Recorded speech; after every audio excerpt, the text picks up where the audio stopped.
Ora, sejam muito bem-vindos ao Café Ciência e Fé, à nossa rúbrica CSI, como sabemos isto, a rúbrica em que analisamos questões sobre o mundo à nossa volta, sobre como é que sabemos certas coisas que muitos de nós damos por garantidas.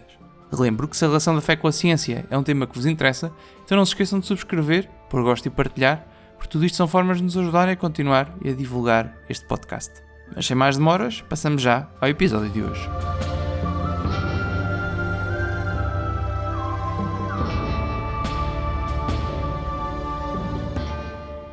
Ora pois, para que se entenda, digamos que, embarcando do estreito e navegando a vento largo, sempre na mesma direção ao ocidente, circundamos a Terra até ao Oriente.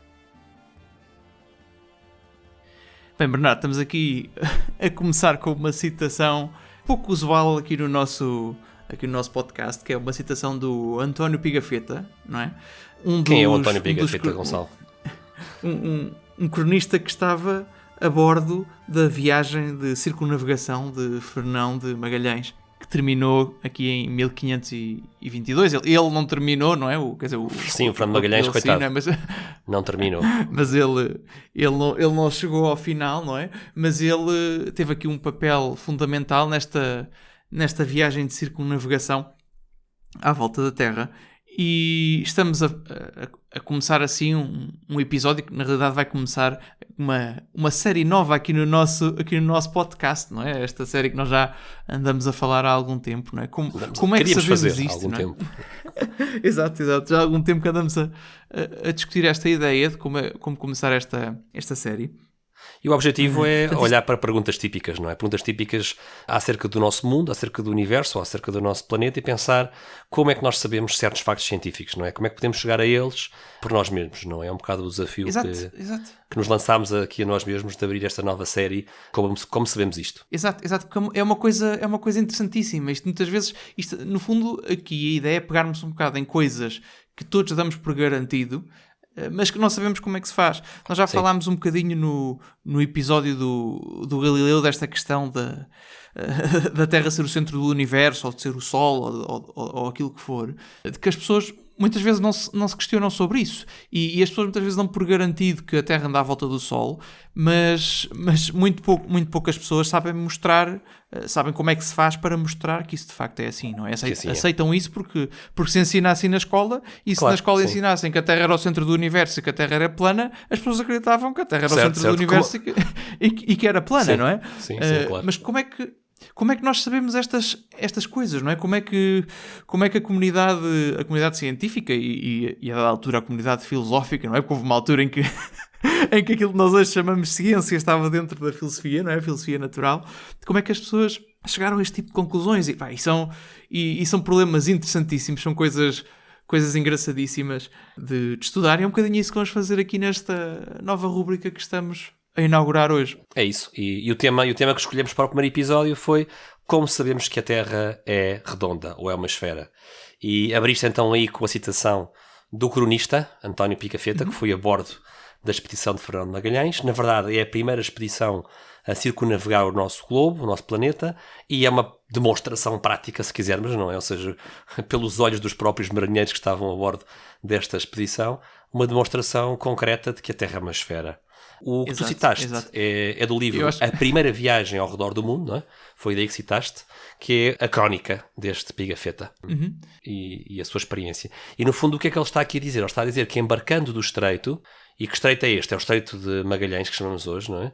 Que é um estreito que liga o Oceano Atlântico. Na América do Sul? Sim, na América do Sul, que liga o Oceano Atlântico ao Oceano Pacífico, portanto está ali perto da Terra do Fogo, e o Pigafetta diz que embarcando desse estreito e navegando na direção de Ocidente, o que é que vai acontecer? Vai-se chegar ao que se chama o Oriente. Vai-se atravessar o Oceano Pacífico, é o que ele está a dizer no fundo, não é? Sim, e atenção que aqui a viagem de Fernão de Magalhães só por si daria material para vários podcasts. Não é? Sim, é uma viagem incrível. Podia ser, por acaso era um tema engraçado para falarmos aqui um dia, não vamos focar aqui, mas uma das coisas, um dos motivos pelos quais nós resolvemos começar por aqui é que liga bastante bem aqui com o tema que nós queremos começar por abordar, e aqui acho que íamos começar por uma perspectiva um bocadinho um bocadinho autobiográfica de como é que chegámos a este... como é que chegámos a este tema, não é? Portanto, aqui, pelo menos, Bernardo, não sei como é que tiveste contacto com isto pela primeira vez, mas do meu lado, assim, há muito tempo que já ouvi isto, não é? Da Terra esférica e não sei o quê, e da viagem de Fernão de Magalhães, que deram a volta ao planeta e que mostraram que a Terra era esférica dessa forma, não é? Mas é uma coisa engraçada, é que nós já temos vindo a falar em vários episódios, seja do Galileu, sejam outros, que os medievais já sabiam que a Terra era esférica, e muito antes dos medievais, os gregos já sabiam que a Terra era esférica. E eles ainda não tinham feito, portanto, esta viagem de Fernão de Magalhães foi no início do século XVI, não é? Primeiro quarto do século XVI. Como eles, sem esta viagem, eles já sabiam que a Terra era esférica. E depois até há aqui uma coisa interessante em relação à viagem do Colombo, não é? Que era porque a estimativa que se tinha... Bem, enfim, não vale a pena entrarmos em muito detalhe aí, mas basicamente o Colombo tinha uma estimativa errada para o raio da Terra e por isso é que achou que era capaz de fazer a viagem a direito, não é? Mas é só um erro de estimativa, não é? Não é um erro na geometria da coisa, não é? Sim. Exato, não é que os outros achassem que a Terra não era esférica. É simplesmente se nós virmos a distância que vai da Europa à Ásia e se não soubermos que existe um continente ali no meio, não é? A distância é demasiado grande para se atravessar de barco. Era esse o problema, não é? E era essa a fonte um bocadinho a fonte de ceticismo ali dessa viagem. Mas como é que estas pessoas já sabiam, não é? E a maneira como eu me cruzei com isto, pelo menos aqui do meu lado, foi um dia num livro de física que até partilhei contigo há pouco esta imagem. Um livro de física que eu tenho e que usei para estudar, não é? Que é o Giancoli, que é um livro de física geral, não é? Um bocadinho... É como o CERB para os estudantes de engenharia, aquilo é o Physics for Scientists and Engineers. E ele tem um problema logo no início, em que dá uma ideia para as pessoas estimarem o raio da Terra sem saírem da região onde estão. Pá, que foi uma coisa que quando eu vi, nós já vamos falar um bocadinho sobre isso, quando eu vi isso eu pensei... Pá, mas isto é espetacular. Então quer dizer que existe uma maneira de, sem eu ter um barco e navegadores com capacidade para dar a volta ao planeta, é possível eu saber que o planeta é uma esfera. E não só isso, como também estimar o tamanho, não é? Estimar o tamanho dessa mesma esfera. Sim, estimar o tamanho, não é? Como é que isto é possível? E nós mais tarde até utilizámos isto na faculdade, uma experiência para medir a constante da gravitação. Uma das partes que lá estava era que nós introduzimos foi a estimativa do raio da Terra, mas pronto, enfim, isso são episódios para outras aventuras. Mas pelo menos aqui do meu lado este contacto inicial, este despertar da ideia de que sem uma nave espacial e sem um barco que dê a volta ao mundo eu posso saber que a Terra é redonda, foi uma coisa, no fundo foi aqui um bocadinho como um despertar, não é? Foi uma ideia que surgiu e que mudou um bocadinho a minha forma de ver o mundo.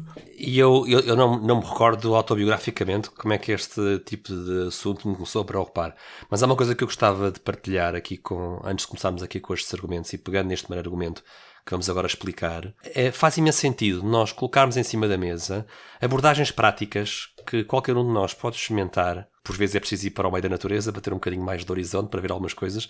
Vamos dar aqui alguns exemplos, mas estes argumentos são argumentos que nos permitem com os nossos próprios olhos e com a nossa cabeça, puxar pela cabeça, perceber que a Terra é uma esfera e até estimar o seu tamanho. E isto é super interessante numa época na qual nós vivemos, Gonçalo, em que há este ambiente um bocado preocupante, não é? De desconfiança em relação a tudo e contra todos, não é? Nós hoje em dia desconfiamos. Digo nós de forma universal, não é? Não estou a falar de ninguém em concreto, mas a nossa sociedade em geral hoje em dia tem esta grande desconfiança em relação à autoridade, em relação aos governos, em relação às universidades, em relação aos cientistas e na verdade, o que vamos tratar aqui hoje são argumentos que o comum dos mortais pode, com um bocado de empenho, pode aferir por si só. E eu acho que isso é muito interessante e achámos que queríamos fazer algo nessa lógica. Sim, e no fundo muita da motivação para aqui foi esta descoberta espetacular de como é que pessoas que viveram antes de Cristo, sem a tecnologia que nós temos hoje, como é que chegaram a estas conclusões? Como é que os gregos sabiam isto? Não é? Como é que os gregos, por exemplo, estimavam a distância aos planetas e coisas deste estilo? São coisas pelo menos para mim, que gosto de perceber como é que se chega às conclusões, não é?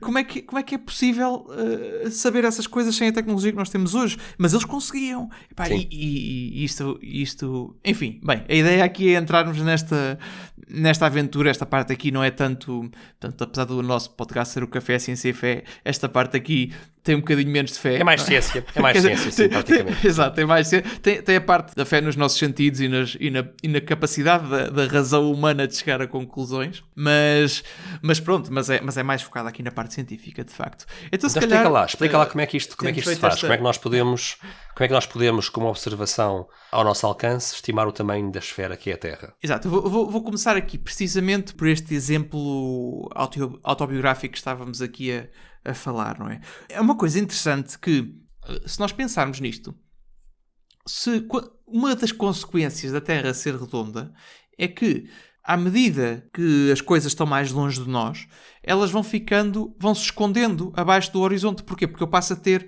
a Terra no meio. Eu preciso ter uma certa altura para conseguir ver coisas que estão na superfície da Terra e estão distantes de mim.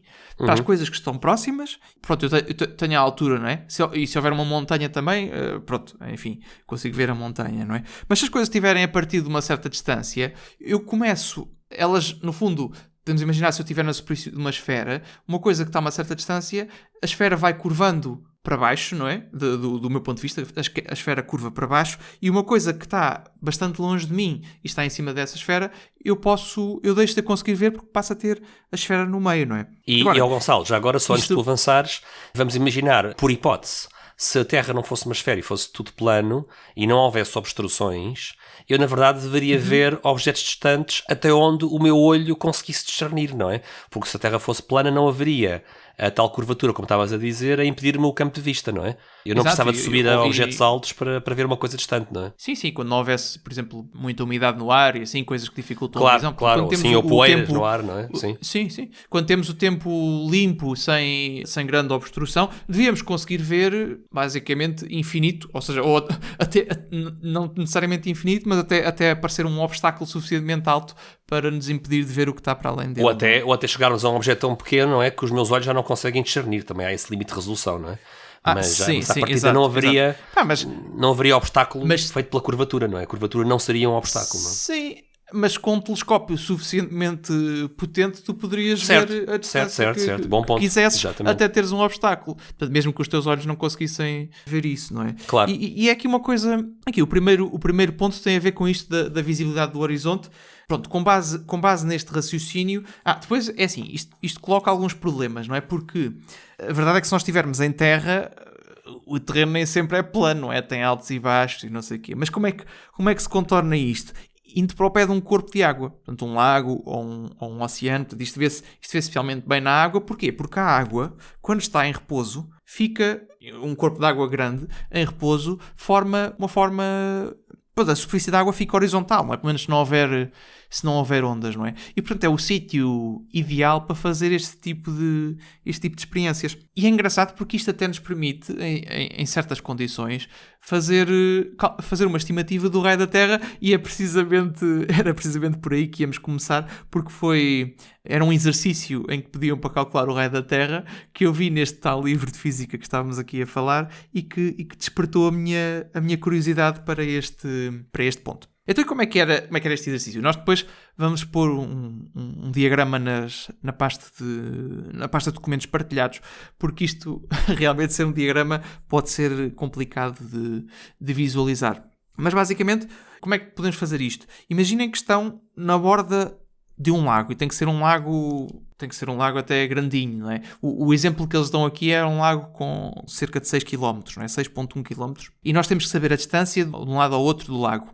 Estou a pensar como é que podemos fazer isto. Isto talvez dê para fazer, não sei exatamente qual é a distância, não sei se sabes, Bernardo, na ponte Vasta Gama. Sim. A ponte Vasta Gama, sabes que distância é que tem? Quanto é que mede de uma ponta à outra? Não sei, mas vou já saber. Eu acho que são mais do que 10 km. São mais do que 10 km. Ok, então em princípio dá para fazer. Eu digo já. Dá para fazer. Talvez seja até demais. Tem 12,3 km, na verdade. 12,3 km. Então até o dobro daquilo que estava no exercício. Mas pronto, no exercício basicamente, imagina, nós temos um lago e nós estamos na borda do lago. não é? E não conseguimos ver a margem da outra ponta. E quando se diz a margem, é o ponto em que a água toca na areia. Não é coisas na outra margem, porque se a outra margem tiver relevo, podemos ver coisas que estão na outra margem, não é? Portanto, é o ponto em que a água toca na areia. Portanto, que exemplo é que eles dão? A pessoa está na beira do lago e sabe, através de um mapa da região, qual é a distância entre o ponto em que está e a outra margem do lago. Então, a pessoa, estando deitada no chão, não consegue ver a outra margem e vai-se levantando até conseguir ver o ponto em que a água toca na areia do outro lado do lago. Certo. Não é? Quando nós estamos deitados no chão, nós não conseguimos, se o lago for suficientemente grande, nós não conseguimos ver outra margem. Porquê? Porque, lá está, por causa da curvatura. Mas à medida que nos vamos levantando, a dada altura vamos conseguir ver a outra margem. Portanto, se quando estamos em pé a nossa altura não for suficiente para ver esta outra margem, temos que começar a subir a uma escada, a subir uma árvore, subir algo desse estilo, até estarmos a uma altura suficiente para ver a outra margem.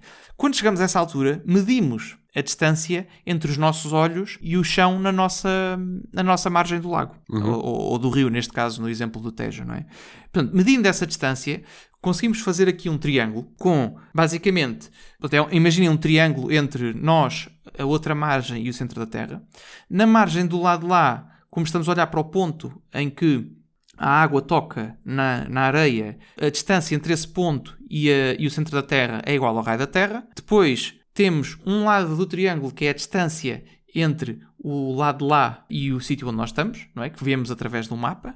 E depois, do nosso lado, quando nós conseguimos ver outra margem, a distância entre os nossos olhos e o centro da Terra é igual ao raio da Terra mais a altura que nós medimos, não é? E se nós fizermos se nós desenharmos um diagrama, e nós vamos mostrar o diagrama com isto nas notas, não é? O ângulo na outra margem deste triângulo vai ser um ângulo reto. Portanto, temos aproximadamente, não é? Temos um triângulo retângulo. E o que acontece quando temos um triângulo retângulo? Podemos aplicar o Teorema de Pitágoras, não é? E, certo, no fundo, no sítio onde nós estamos, a distância entre os nossos olhos e o centro da Terra é a hipotenusa, portanto, R mais H, não é? Portanto, isto ao quadrado é igual à minha distância ao outro lado da margem, que vamos chamar D ao quadrado, mais o raio da Terra ao quadrado, que é a distância entre a outra margem e o centro da Terra. Portanto, reparem, nós sabemos a distância. Vejam o diagrama na pasta partilhada enquanto estão a ouvir este episódio, porque é muito mais fácil. Exato, é muito mais fácil. Estava-me a custar fazer isto sem estar a ver o diagrama. Vendo o diagrama torna-se muito óbvio o que é que estamos aqui a dizer, não é? É muito fácil fazer a conta. Exato, mas repara que temos uma equação simples de segundo grau, qualquer aluno do secundário sabe fazer isto. Acho que se aprende não me lembro se é no sétimo, se é no oitavo ano. Isto é Teorema de Pitágoras. Sim. Temos o Teorema de Pitágoras com uma equação do segundo grau em que a única coisa que nós não sabemos é o raio da Terra, não é? Sim. Portanto, conseguimos resolver para R e calcular e fazer uma estimativa do raio da Terra. Não vai dar exatamente, não é? Porque há aqui algum erro associado a estas medições, mas conseguimos fazer uma estimativa muito simples do raio da Terra, estando apenas em Lisboa e sabendo a distância à margem sul, não é? E fazendo uma experiência deste estilo. Portanto, é engraçado, aliás, se algum dos nossos ouvintes quiser experimentar fazer isso e chegar a alguma conclusão, acho que era muito engraçado. Então, em resumo, Gonçalo, nós precisamos de uma grande superfície de água, não é? Precisamos de saber a distância de uma costa ao outro lado da costa. Não interessa muito o ângulo em que nós olhamos, não é? Porque a Terra é uma esfera, portanto é um bocado indiferente se estamos a olhar para uma costa oeste ou a leste ou a norte ou a sul, mas temos que saber a distância de uma ponta à outra, da ponta que está oposta a nós. Temos que ter uma forma de ganhar um bocado de altura, não é? Para podermos chegar a uma altura em que vemos a margem oposta a nós. E a partir daí nós conseguimos fazer a conta com o Teorema de Pitágoras. Basicamente é isto, não é? Exato. Isto é uma coisa que qualquer pessoa pode ver com os seus próprios olhos. E é muito simples, basta ir ali ao Parque das Nações, não é? e ver num mapa qual é a distância para a outra margem, porque é engraçadíssimo. E repara que, com isto, não é? Nós não precisamos de ir meter-nos num barco como o Fernando Magalhães, fazer aquela viagem toda perigosíssima em que muitos deles morreram, não é? Ou fazer como o Félix Baumgarten, não é? Saltar de um balão já na zona da alta atmosfera, não é? Que é preciso ter um bocado de como é que eu ia explicar? Não é coragem, é um bocado de loucura, não é? Para fazer um salto, porque ele sim saltou muito alto, não é? Mas pronto, mas isto são coisas que podemos fazer perto de casa, claro. Isto pode ser... Muita gente... Acho que muita gente prefere ficar na ignorância a fazer um salto desse, não é? Mas eu preferia. Mas esta metodologia que nós estamos a dar não requer, de facto, esse tipo de riscos para a vossa integridade física. É daquelas que podemos dizer, podem fazer em casa, né? Podem repetir em casa. Aliás, durante este episódio, em casa só vamos dar exemplos complicado, desses. não é? Em casa a não ser que morem sim. A não ser que morem ali num daqueles prédios com vista para a margem sul. Pois, tem que se e se calhar até ajuda, não é? Vão pedindo aos vizinhos, desculpe, posso ir à sua janela ver se já dá para ver outra margem. Por exemplo, depois, se fores subindo de andar em andar, não é? Até conseguires ver o outro lado. Exato. Exemplo, aí só precisas saber a altura de cada andar do prédio. Exato. Muito bem. É uma forma de fazer isto. Portanto, isto era aqui o primeiro exemplo tirado deste livro de física, sim.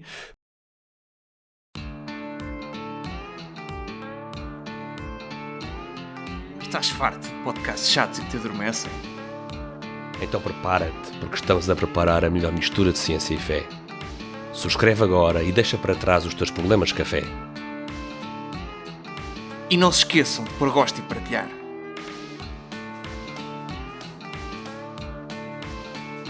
Não parecia o George Clooney, pois não?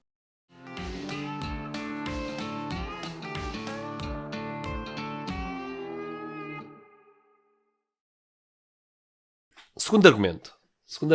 Sim, o mais conhecido provavelmente é este, não é? Porque na realidade, este segundo que nós vamos dar agora é a metodologia, é pelo menos que seja do nosso conhecimento, não é? A primeira metodologia descrita de que há registro é esta, não é? Que é este segundo método que nós vamos falar agora, que é o método das sombras do Aristóteles. Pelo menos eu não tenho conhecimento de nenhuma. Eu também não. Acho que é o antiga, primeiro registro histórico de uma estimativa do tamanho da esfera terrestre. Acho que é esta de Aristóteles. Aristóteles de Cirene era um matemático, e mais do que matemático, ele era um monte de coisas, era geógrafo, era poeta, era astrónomo, e o Aristóteles era o responsável máximo da famosa Biblioteca de Alexandria. Portanto, ele terá vivido entre o ano 276 e o ano 195, 94 a.C., portanto estamos a falar do século II, século III a.C., e estamos em Alexandria, no Egito, e o responsável máximo pela Biblioteca de Alexandria escreve uma obra chamada Sobre a Medida da Terra. A obra não chega aos nossos dias. No entanto, nós, indiretamente, ficamos a conhecer o argumento de Aristóteles para o tamanho da esfera da Terra, indiretamente, através de um outro autor, um autor mais perto, não é sempre mais perto, mas um bocado mais perto dos nossos tempos, Cleomedes. Cleomedes viveu ali entre... É complicado datar a vida de Cleomedes, mas a mais antiga estimativa de Cleomedes é o século para antes de Cristo, para o seu tempo de vida, e a mais posterior será ali o ano 400 depois de Cristo. Portanto, há aqui um arco de quase 5 séculos, porque não se sabe exatamente bem quando é que o Cleomedes existiu ou viveu, mas certamente foi depois de Aristóteles, não é? E o Cleomedes tem uma obra chamada Sobre os movimentos circulares dos corpos celestes, e é nesta obra que nós temos acesso indireto ao argumento ou à demonstração de Aristóteles. Exato. Ela é baseada em sombras, não é, Gonçalo? Quais é que são os pressupostos?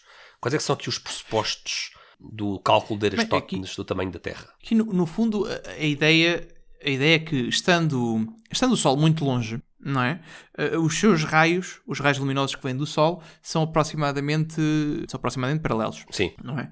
E a ideia aqui é que nós podemos estimar, também tem aqui alguma trigonometria, não é? E nós podemos estimar a forma da Terra se nós tivermos um objeto na vertical, por exemplo, um pauzito ou uma vara, ou alguma coisa, uma vara, algo que seja direito e que seja na vertical, nós conseguimos, através de diferentes tamanhos da sombra a uma hora determinada, à mesma hora, exato. Nós conseguimos, vendo a diferença nos tamanhos da sombra, ver que os raios solares estão a chegar com uma inclinação diferente ao sítio onde nós estamos, não é? E no fundo isto foi a ideia do Aristóteles, não é? E é engraçado porque nós estamos a falar de fazer experiências sem sair de casa, e pelo aquilo que nós percebemos que era a descrição dele, ele pode perfeitamente ter feito esta experiência também sem sair dali sair da Biblioteca de Alexandria. Sem sair da Biblioteca de Alexandria, que é interessante, não é? Portanto, o que é que acontecia? Dizia-se, e de facto com um bom nível de aproximação acho que isso acontece, não é? Dizia-se que no solstício de verão, portanto o dia em que o dia é mais longo do ano no hemisfério norte, não é? Portanto, no dia do solstício de verão, existia uma terra a sul deles chamada Assuão ou a Siena, não a Siena de Itália, atenção, certo. Não é? Estamos no Egito, não é? Até é uma Siena no Egito. A sul de Alexandria, não é? Mesmo a sul, a sul de Alexandria, diziam as pessoas que uma vara colocada na vertical nessa terra não produzia sombra no dia do solstício de verão. Portanto, esta terra está muito próxima do Trópico de Câncer, não é? Antes está muito próxima dessa linha, que é a linha em que o Sol está vertical ao meio-dia solar. Em relação ao Sol, sim. Sim. Ao meio-dia solar, o Sol está vertical no solstício de verão. E esta terra está muito próxima, não é? Portanto, o que é que ele sabia? Ele sabia, nesta terra, o ângulo que a sombra faz com a vertical é aproximadamente 0. Ao meio-dia. Ele sabia isto, não é? Portanto, ele está em Alexandria, que está uns quantos quilómetros a norte. Ele sabia mais ou menos essa distância, porque havia uns tipos, isto também é um problema engraçado, não é? Havia uns tipos no Egito que o trabalho deles era medir as distâncias com base na passada, não é? Portanto, eles mediam as distâncias entre as cidades, porque era preciso por vários motivos, não é? Para sabermos quanto tempo é que se demora e a que distância é que se tem que percorrer, etc, não é? Portanto, havia uns tipos que o trabalho deles era fazer estas medidas e, portanto, ele sabia quantos quilómetros a sul é que esta terra estava, e basicamente nesse dia, no solstício de verão, ao meio-dia solar, ele põe uma vara na vertical em Alexandria, onde ele estava, e mediu o tamanho da sombra. Pelo tamanho da sombra consegue saber o ângulo que o Sol, o ângulo que o Sol faz, não é? Que os raios solares fazem com a vertical, não é? E reparem, isto já mostra o facto de existir este ângulo num sítio e não existir no outro exatamente à mesma hora, que é ao meio-dia solar. Isto já mostra que existe aqui uma curvatura. Sim, que a Terra tem que ser curva. Se não existisse a curvatura, não existiria esta diferença de ângulo. Sombra. Sim, e o que é que ele faz? Ele medindo este ângulo e sabendo a distância, ele consegue, por semelhança de triângulos, mais uma vez imaginando... Sim, trigonometria mais uma vez. Sim, mais uma vez imaginando um triângulo que vai desde Alexandria até o centro da Terra, e depois do centro da Terra até... Siena, não é? Ou Assuão. Até Siena ou Assuão no Egito, não é? Sabendo, se nós medirmos o ângulo que os raios solares fazem com a vertical, este ângulo é igual ao ângulo no centro da Terra entre estes dois lados do triângulo, não é? E sabendo esse ângulo e sabendo a distância, nós conseguimos, por trigonometria, também estimar o raio da Terra. É mais uma forma muito simples de fazer isto. Bom, mas acho que era giro, tendo visto aqui como é que o Aristóteles fez isto, acho que era giro vermos um bocadinho que conclusões é que ele tirou e a que valores é que ele chegou, não é? Porque no fundo isto são estas medidas que depois o Aristóteles vai ter em mente e que os medievais também vão ter em mente, não é? Claro que eles podem repetir o processo, mas... Sim, então vamos lá ver como é que ele fez as contas. Primeira parte fácil. A parte fácil é a sombra. Como tu referiste, a sombra em Alexandria foi o primeiro ponto de partida do Aristóteles. E ele mediu uma sombra de 7 graus em relação à perpendicular. Isto é cerca de 1/50 da circunferência e já é um dos primeiros dados da nossa conta. Depois tu também referiste, Gonçalo, que o Aristóteles conhecia a distância em linha reta entre Alexandria e logo a sul a cidade de Siena ou de Assuão. E tu referiste bem que na altura havia uns fulanos cujo trabalho era fazer as contas, e nós podemos ter a certeza, ou pelo menos uma grande convicção... Não era fazer as contas, era caminhar e medir a distância. Era caminhar passo a passo e medir as distâncias a pé. E como é que nós podemos ter confiança que eles fizeram isto bem? Bom, por uma razão prática. É porque não era fácil, nas margens do Nilo, não era fácil ter referências à superfície, porque o Nilo transbordava e estava sempre a alterar a paisagem junto ao nível do rio, e portanto havia esta profissão chamada dos bematistas, e os bematistas, a profissão deles era para evitar disputas ou para gerir disputas territoriais. Os bematistas tinham que manter registros cadastrais muito, muito precisos num contexto de um rio Nilo cujas cheias alteravam a paisagem de forma significativa. E, portanto, quando nós vamos aqui ver o Cleomedes a contar-nos aqui as contas do Aristóteles, nós vemos aqui que a distância que o Aristóteles utilizou entre Alexandria e Assuão era de 5.000 estádios e, portanto, por um lado, podemos ter confiança de que este valor de 5.000 estádios é um valor de qualidade, por causa dos tais bematistas, não é? Agora, qual é o problema, Gonçalo? O que é um estádio? Aqui é que a coisa fica complicada, porque ao longo da história da humanidade, a palavra estádio, em grego, no fundo, teve pelo menos 4 4 valores possíveis. Eles, por acaso, não estão muito distantes entre eles, o que é interessante. Há o Estádio Olímpico, que era usado pelos gregos de forma nativa, cerca de 176 metros, era o comprimento de um Estádio Olímpico.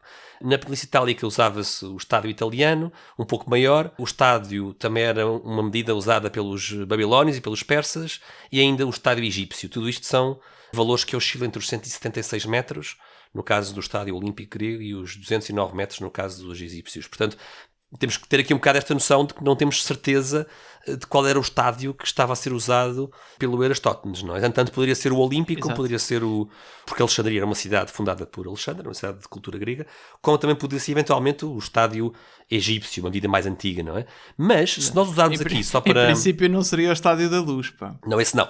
Certeza que não. Certeza que não seria um estádio contemporâneo. Mas, se nós formos buscar, por exemplo, a estimativa usando o Estádio Olímpico, os tais 166 metros, nós fazemos a conta, né? Portanto, 5.000 estádios, multiplicamos isto pelos 166 metros, isto dá-nos uma distância entre Alexandria e Assuão específica, fazemos a conta, porque sabemos que essa distância é 1,50 avos da circunferência, fazendo uma regra 3 simples, e então isso vai nos dar a 44.100 km para o perímetro da Terra, para o comprimento da circunferência terrestre. 44.100 km. Ora bem, hoje em dia, qual é que é a circunferência da Terra que nós conhecemos usando a mais recente tecnologia? E atenção que a Terra não é uma esfera perfeita, é ligeiramente achatada. Não é? Aqui depende um bocadinho de em que direção é que se mede. Sim, não é? Portanto, vamos aqui usar uma referência que é o Equador, portanto, a circunferência da Terra em torno da linha equatorial, nós sabemos que é 40.075 km. Reparem, Aristóteles terá estimado 44.100, assumindo estádios olímpicos. Já agora, só por curiosidade, não é? Enquanto que no Equador a Terra tem uma circunferência de 40.105 km, já agora, de Polo Norte a Polo Sul, não é o que se chama a circunferência meridional, é um bocadinho mais curta a distância. Portanto, são 40.008 km medido de polo a polo. Portanto, temos aqui uma diferença não chega a 70 km, não é? Mas isto mostra que a Terra é um pouco achatada nos sim, polos, é um bocadinho, é ligeiramente achatada, não é? Mas é engraçado que eles estão cerca de 10%, tem 10% de diferença, não é? Porque já é uma estimativa espetacular, não é? Tendo em conta é incrível. É incrível isto, Tendo em conta que eles mediram isto com uma vara e a distância com os outros tipos a andar a pé, não é? É impressionante terem chegado a um valor que esteja sequer na ordem de grandeza, pá, quanto mais... Não, completamente. 10%. 10%. Não? Sim, é 10%. 10% de erro. Este é o valor que nós temos, uma estimativa feita antes de Cristo, por um astrónomo egípcio. É absolutamente inacreditável, não é? Um erro de 10%. E como tu dizias, Gonçalo, provavelmente o Aristóteles não precisou de sair de Alexandria para fazer este cálculo. Já agora aqui um detalhe, que eu não sei se tu concordas comigo, se eu estou a raciocinar bem, mas enquanto que em Alexandria, de acordo com a tradição, não é, do Cleomedes, o Aristóteles usou uma vara, não é, o que se chama um gnomon, não é, uma vara retilínea, não é, para medir a sua sombra em Alexandria. Diz também a mesma narrativa de Cleomedes que em Assuão, ou em Siena, não é, aquele local de 5.000 estádios, a sul, usou-se um poço. Porque, vamos lá ver, como tu disseste, Gonçalo, é suposto não haver sombra neste dia de solstício de verão.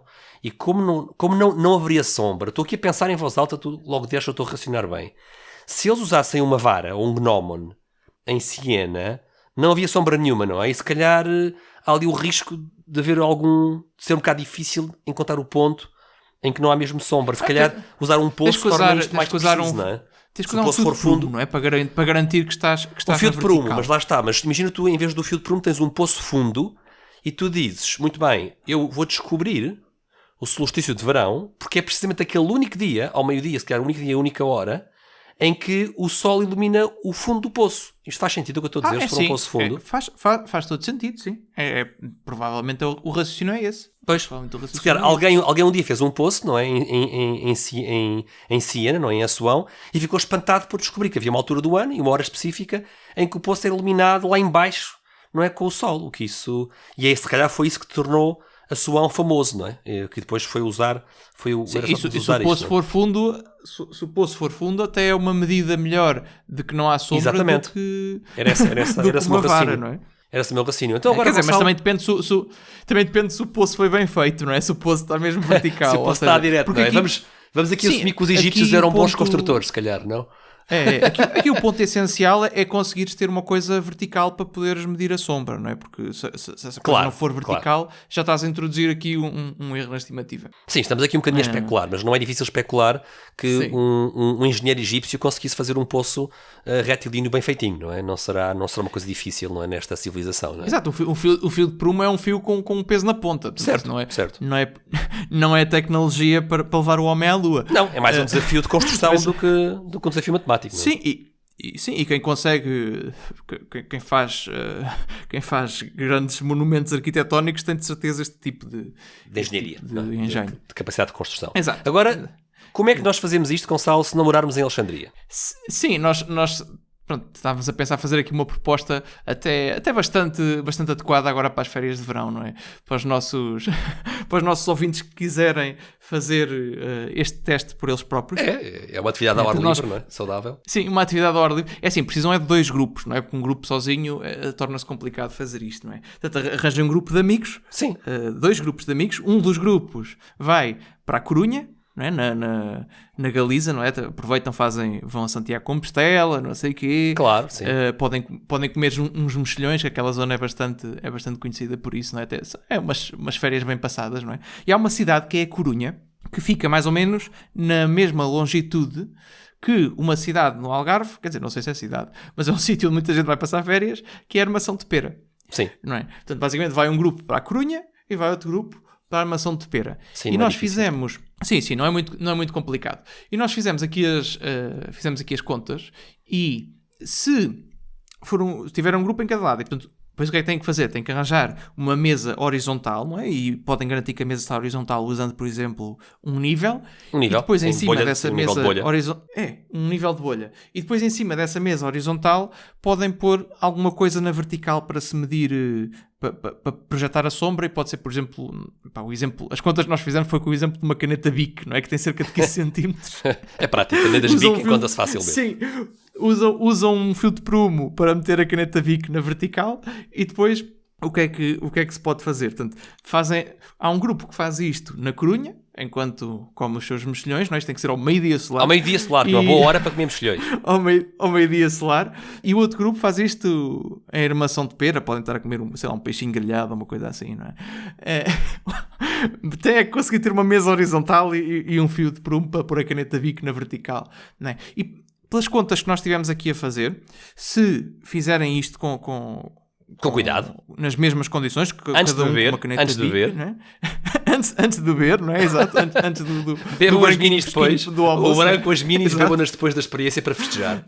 Exato. Se medirem o tamanho da sombra, em princípio vai haver uma diferença de cerca de 2 centímetros entre o grupo que faz a medida em Armação de Pera e o grupo que faz a medida na Corunha.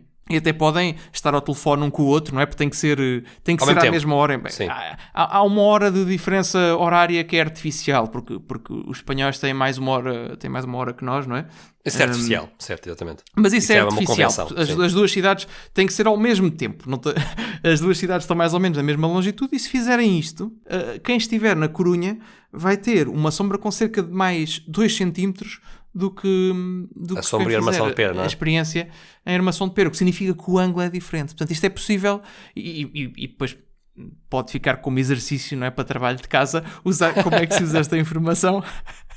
Como é que a partir desta informação e sabendo a distância entre a Corunha e a Armação de Pera conseguem estimar o tamanho da Terra. O raio da Terra. Façam como fez o Aristóteles, não é? E vejam se conseguem ver um tamanho melhor, não é? Que não é muito fácil.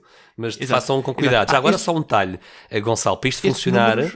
vejam o que é o meio-dia solar. O meio-dia solar não é o meio-dia dos relógios. Têm que ir a um site, usem o Google e pesquisem no dia em que fizerem o teste, porque isto depende de dia para dia, pesquisem no dia em que fizerem o teste qual é que é a hora exata do meio-dia solar em cada dia, antes de começar este teste. Não vejam pelo meio-dia do relógio. Ou então podem ficar quando a sombra apontar exatamente para sul, por exemplo. Sim, mas isso pode ser mais difícil, não é? Tens uma bússola, não é? Mas isso pode ser... Sim, e a bússola pode ter, às vezes o campo magnético tem algumas... Exatamente. Eu acho que é melhor usar o Sr. Google e saber hoje quando é que é o chamado meio-dia solar, quando é que o sol está no pico. Exato. E depois combina-se essa hora com os amigos ou amanhã que horas é que é o meio-dia solar. Isso é fácil fazer isso. Estas contas que nós fizemos com estes números é para o dia 15 de agosto ao meio-dia solar. Até é possível que noutra data... claro. Sim, que seja uma sombra diferente. Sim. Sim. Então apontem para o dia 15 de agosto, que é um dia bonito, ainda por cima é um dia de missa, é preciso ir à missa nesse dia, e portanto, quando saírem da missa, feriado também é um feriado, não se trabalha nesse dia, não é preciso trabalhar, e portanto, quando saírem da missa, podem combinar exceto medições da circunferência da Terra. Podem combinar os mexilhões e fazer esta experiência. Sim, é assim, desde que seja ao meio-dia solar, a diferença entre os ângulos com a vertical vai ser a mesma. Agora, estes 2 centímetros que nós damos como estimativa na diferença entre o tamanho das sombras é que pode ser um valor diferente. Claro. Porque isso tem a ver com a tangente do ângulo e a tangente, enfim. não vamos entrar aqui em grandes detalhes de trigonometria. café.ciência.fé@gmail.com. Se houver dúvidas, mandem aqui um e-mail para o nosso físico de serviço, que ele ajuda-vos a corrigir as vossas... Se houver algum erro, se isto não der certo, escrevam, não deixem de escrever, porque nós ajudamos a encontrar aí Exato. Ficamos contentes de receber as estimativas. Exatamente. Muito bem. Então vamos passar aqui ao próximo ponto. Outra maneira de saber... Olha, prometemos só que daqui para a frente vamos ter menos matemática, não é? Até agora... Os próximos têm menos matemática, sim. Os próximos têm menos matemática. Então, Bernardo, qual é que era aqui o terceiro ponto que nós íamos referir então, aqui? Este é um ponto também muito antigo. Outra forma fácil de ver que a Terra é uma esfera. Eu digo que é fácil, mas é preciso contar o dia certo, não é? Temos que contar um dia em que na nossa parte do mundo, neste caso aqui em Portugal, onde nós estivermos, tínhamos a sorte de observar um eclipse lunar. Como é que se explica a forma circular que a Terra vai projetar na Lua durante um eclipse lunar? Portanto, o que é que acontece? A luz do Sol está a ser interrompida pela Terra e a Lua, em vez de estar branca e brilhante com a luz do Sol, a Lua vai exibir uma forma, e essa forma é causada pela presença da Lua no caminho dos raios luminosos, não é? E vai gerar uma sombra. E essa sombra, reparem... A presença da Terra. Sim, da Terra, desculpa, mas foi isso que eu disse, ou não sei o que eu disse. Bom. Disseste da Lua. Não, da Lua, não. A Terra é que se põe no caminho. Exatamente. A Terra faz sombra na Lua. Repara que é de noite quando nós estamos à sombra da Terra. Não é? Claro, é uma coisa engraçada que é uma coisa engraçada de se notar. Claro. Portanto, isto nós temos que ver a Terra a fazer a sua sombra na Lua e vão reparar que a forma dessa sombra é sempre um arco de circunferência. Ou seja, essa forma nunca é uma linha reta. Essa forma é sempre um arco de circunferência. Quer o eclipse se dê com a Lua perto do horizonte, quer o eclipse se dê com a Lua perto do zénite, não é? Quer dizer, isto na realidade depende do sítio da Terra em que nós estamos, não é? Mas em qualquer desses casos, a sombra que se vê é sempre uma esfera, é sempre um círculo. Ou uma parte de círculo, não é? E é engraçado porque a forma esférica é a única que, seja qual for a direção pela qual a partir da qual a direção na qual nós projetamos uma sombra, é sempre a sombra é sempre um círculo, não é? Portanto, que é engraçado. E agora reparem uma coisa, observam-se eclipses lunares desde a noite dos tempos, não é? Desde que a humanidade é a humanidade, não é? E portanto, durante milénios, o ser humano curioso, que observava um eclipse lunar, pôde ver que havia uma sombra curvada na Lua, não é? E portanto, não é muito difícil, e aliás aconteceu ao longo do tempo, não é? Desde os gregos até nós, pelo menos, que aconteceu que se constatou e se supôs que a Terra seria uma esfera, precisamente por causa disto, por causa deste argumento indireto em que a Terra criava esta sombra curvada sobre a Lua durante o eclipse lunar. Exato. E isto é uma coisa que acontece com bastante frequência. Nós lembramos nos últimos, sei lá, 2 ou 3 anos, houve imensos eclipses sim, lunares. até mesmo isto aqui é uma em coisa Portugal que acontece... pelo menos 1 ou 2, que eu me lembrasse. Não sei que houve mais do que isso. Mas sim, é mais frequente o lunar do que o eclipse solar. Sim, pelo menos um solar que tenha... que dê para ver bem. Mas é porque no fundo, a sombra da Lua, comparada com o tamanho da Terra, é muito mais pequena do que a sombra do que a sombra da Terra comparada com o tamanho da Lua. Certo. E a Terra e a Lua estão à mesma distância uma da outra, não é? Portanto, é muito mais fácil a sombra da Terra apanhar a Lua do que a sombra da Lua apanhar a Terra. Por acaso, acho que é em 2025 vamos ter, e depois em 2026, não tenho a certeza, mas acho agora, muito brevemente, vamos ter 2 eclipses solares totais a passar aqui perto de Portugal. Finalmente. Portugal. Eu nunca vi um. Estou mortinho para ter Pois a eu sorte. também nunca vi um total. Estou mortinho para ter a sorte Também de ser nunca vi. noutros países. Mas Nunca temos a sorte. agora, quando houve este nos Estados Unidos, eu fui ver. Deixa cá ver quando é que são os próximos. Pá, e os próximos 2 totais vai passar um perto de Portugal, ali no norte, junto mais na Galiza, não é? Mas acho que apanha uma pontinha de Portugal. E daí a um ano, há um que passa no Algarve. Em Portanto, 2026 e 2027. São os anos em que vamos ter... Ok, enganei-me então. Tinha ideia que era 25 e 26, afinal é 26 e 27. Mas pronto, vão-se preparando também, porque é sempre uma coisa engraçada de se ver. 12 de agosto de 2026. Exato, é uma data espetacular, pá. O pessoal está todo no Algarve. Sim. Portanto, é impecável. Não, é muito giro, Enfim. giro. Então vamos lá passar ao sugestão. próximo argumento. Está aqui uma sugestão fácil também que podem fazer, não é? No próximo eclipse lunar, que são mais frequentes, ficar acordado até mais tarde e verem... Bem, acho que já terão visto isso, não é? Que no fundo existe uma forma que é curvada. Próximo argumento... Sim, e às vezes não é preciso ser até muito tarde, não é? Depende não é dependendo da hora. Mas... Próxima experiência também muito fácil é simplesmente subir ao topo de uma montanha que seja alta o suficiente, chegar a um ponto de observação, a um mirador com pouca obstrução, em que se consiga ver o horizonte longe, e é muito fácil, não é? Podemos ir à Serra da Estrela, podemos ir a vários sítios em Portugal, ao Pico, não é? O Pico é mais difícil porque costuma estar tapado com nuvens. Quanto mais alto, melhor. Quanto mais alto, melhor, não é? E repararem, não é? Que olhando à vossa volta, vão ver que o céu ocupa mais de metade do campo de visão, ou seja, o campo de visão são 360 graus, não é? E quando nós subimos ao topo de uma montanha alta, num dia bonito e desimpedido, vamos ver que o céu ocupa mais de metade do nosso campo de visão, não é? O que mostra que se a Terra fosse plana, não é?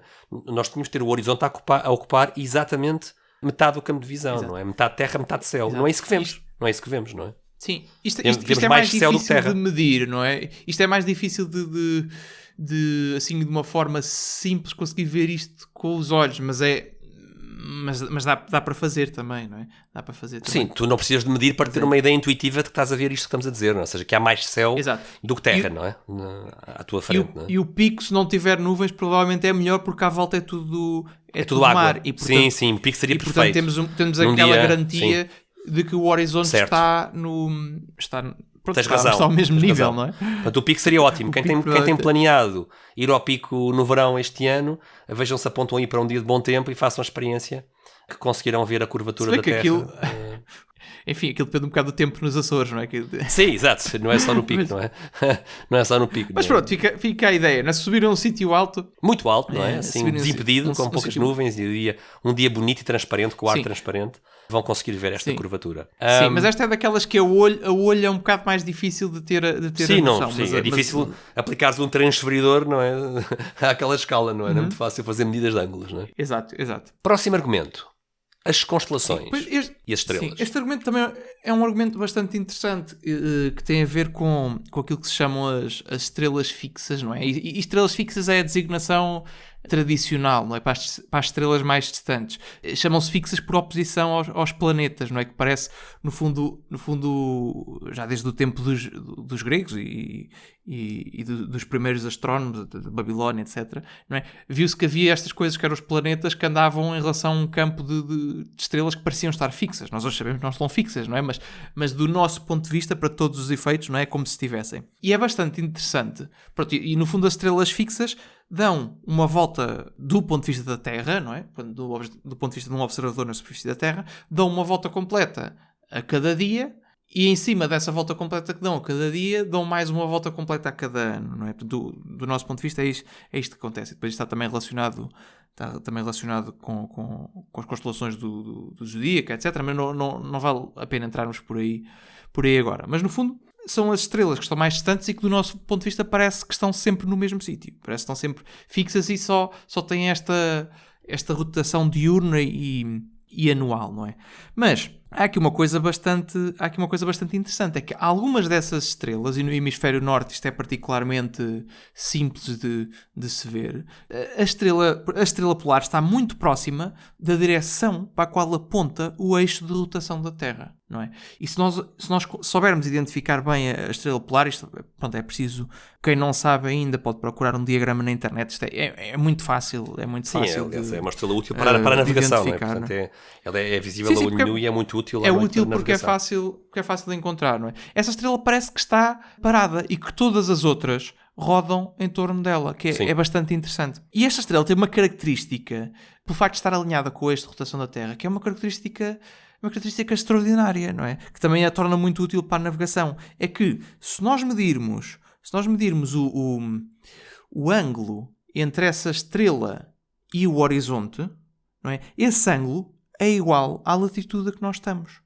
Que é interessantíssimo. Daí a sua utilidade para a navegação, não é? Se fores no alto mar, calculas a latitude só usando um simples instrumento de medição de ângulos, não é? Exato, e sabes para que lado é que é o norte, não é? O norte verdadeiro, que é o norte onde está o ponto da superfície da Terra que está em cima do eixo de rotação. Neste caso usamos um sextante. Usamos um sextante para ver qual é que é a altura do astro em relação à linha do horizonte, por exemplo. Sim, mas isto também dá para fazer com um transferidor e com um fio. Pois dá, sim, é um sextante básico. É um sextante básico. Exato, com um fio de prumo, não é? Os fios de prumo aqui para ver a vertical utilizam-se em vários contextos. Porque imagina, se tu estiveres no Polo Norte, tu tens a estrela polar exatamente por cima da tua cabeça. É engraçado. E se estiveres no Equador, tens a estrela polar no horizonte, quase não a consegues ver. E abaixo do horizonte, é interessantíssimo. Desculpa, e abaixo do Equador? E abaixo do Equador o que é que vai acontecer? Sim, abaixo do Equador é um bocadinho mais complexo porque não existe uma estrela muito... Não, claro, não, mas o que acontece é que ela desaparece, não é? A polar desaparece, não é? Deixamos de vê-la. Estavas a dizer como é que se fazia esta... não, sim, é mais difícil. Exato. É mais difícil navegar aí. Aí é preciso usar outro tipo de métodos, não é? Mas no fundo é interessante. Também é possível, Tu passas o Equador e deixas de ver essa estrela e outras, não é? Deixas de ver a estrela polar. O que é que se está a passar aqui para isso acontecer, não é? Que forma é que a Terra tem que ter para isso acontecer, não é? Sim. O que acontece é que a Terra fica no caminho. Tu não consegues ver a estrela polar porque a Terra está no caminho. A curvatura, não, mais uma vez. O próprio facto de tu, em latitudes diferentes, medires um ângulo diferente em relação a essa estrela que parece que está fixa e que tudo roda à volta dela, implica também que existe uma curvatura da superfície em cima da qual tu estás. Se a Terra fosse plana, Gonçalo, por hipótese, se a Terra fosse plana, todas as pessoas que estivessem no período noturno, não é? Teriam que ver as mesmas estrelas, certo? Sim, em princípio sim. Toda a gente veria as mesmas estrelas. Não deveria haver diferença entre as pessoas que estão no hemisfério norte e as que estão no hemisfério sul. Claro. Aliás, falar em hemisfério norte e hemisfério sul não faria sentido. Claro, é? Sim. Seriam setores de noite, não é? Ou seja, pessoas que estivessem no setor noite, no plano da Terra, não é? Teriam que ver sempre as mesmas estrelas por cima da sua cabeça, não é? E não é isso que nós vemos, não é? E mesmo setor de noite, não sei se é a designação mais indicada, porque aqui estamos a falar, pode ser... Aliás, tens zonas da Terra em que é noite ao mesmo tempo e umas estão no hemisfério norte, outras estão no hemisfério sul, ou seja, isso não é problema nenhum. Claro que sim, mas se a Terra fosse plana, não é? Quem estivesse debaixo da penumbra da noite, não é? Teria que ver as mesmas estrelas em todas as partes desse setor escuro, sabemos dizer assim, não é? Na Terra plana, não é? Já que não há hemisférios sul e norte, não é? Se a Terra fosse plana... Sim, quem estava na parte de noite via as mesmas estrelas. Teria que ver as mesmas estrelas, não é? E não é isso que nós vemos, não é? A noite no hemisfério norte tem um céu estelar diferente da noite no hemisfério sul, não é? E isso aponta claramente para uma Terra esférica, não é? Sim. Se tu estiveres sempre no mesmo sítio durante o ano, tu pode mudar ligeiramente o céu que tu consegues ver, não é? Ao longo do ano. Mas se tu estiveres no mesmo dia, à mesma hora, tu consegues ver um céu diferente indo para o outro hemisfério, ou indo para uma latitude diferente. Não é... Enquanto se a Terra fosse plana, nós estaríamos à espera que toda a gente visse exatamente as mesmas estrelas na mesma data. Enquanto na realidade não é isto que acontece. Bem, Bernardo, estamos aqui... Este episódio nós estávamos a pensar ser um episódio curto, não é? Mas se calhar está na altura indicada de fazer. Nós pensamos sempre isso e depois nunca é, não é? Exato. Não, mas é que há tantos argumentos, e nós nem sequer estamos a esgotá-los, há tantos argumentos fáceis de verificar de que a Terra é uma esfera, que na verdade vamos ter que partir aqui ao meio e regressar para uma parte 2, não é? Sim, já estamos na altura indicada de fazer aqui uma pequena pausa e pronto, e voltamos em breve, quer dizer, voltamos em breve. Nós voltamos já, não é? Mas o episódio só Só volta daqui a algum tempo. Mas se calhar está na altura indicada de fazermos esta pausa e pronto, e voltamos em breve com a continuação deste tema, não é? Como é que sabemos que a Terra... Como é que sabemos que a Terra é uma esfera, não é? Como é que sabemos que a Terra é uma esfera? Agradecemos os que estiveram connosco até agora e se não querem perder a segunda parte deste episódio, não se esqueçam de subscrever, por gosto e partilhar. E pronto, obrigado Bernardo por este bocadinho. Obrigado Gonçalo, não se esqueçam também de nos enviar algum e-mail, se houver alguma dificuldade prática de aplicar estas sugestões, enviem-nos o vosso feedback, temos todo o gosto depois em fazer um episódio de feedback para responder aos vossos e-mails sobre este tema. Obrigado Gonçalo. Exato. Então, obrigado Bernardo, um abraço. Até à próxima.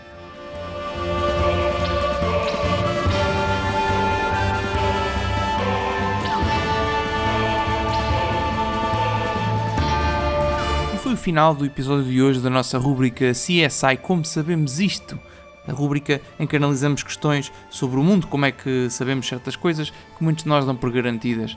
E lembro que se a relação da fé com a ciência é um tema que vos interessa, então não se esqueçam de subscrever, por gosto e partilhar, e também deixar o vosso feedback através dos comentários. O Café Ciência e Fé volta em breve com novos temas, sempre a mostrar a harmonia entre a fé e a razão. Até lá, fiquem bem.